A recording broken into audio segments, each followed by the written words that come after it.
Qəribədir həyat axarı, qıya cənnətin açarı varmış. Evdə isidir amının buxarı, tapılacaqmı qapının açarı. Baxmaqla görməyin fərqi nədə, sadə dildə başa salmaq lazımdır. Küçədəki qaqaş da deyir nədir mənim heç əski olmur da pazım.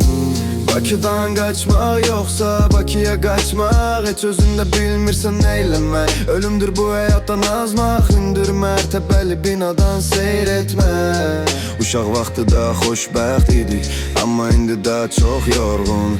Qalmaq lazımdır dimdik, üzümüzə yaraşmır gülüşlər solğun.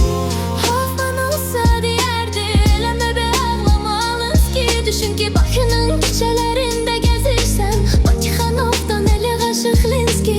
Yağışlı hava, küçələr və bir də mən, sonluq əslində başlamaqdır deyəcəm. Əvvəl inanırdım ki vardı hər şərdə bir xeyr, Allahı görmə şansım olsa deyərdim. Nədir bu həyat, nəyə görə bunlar belədir?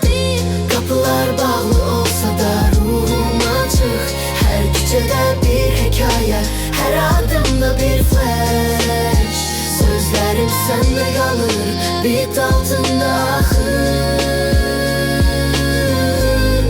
Həyatın ritmində biz hələ də varıq.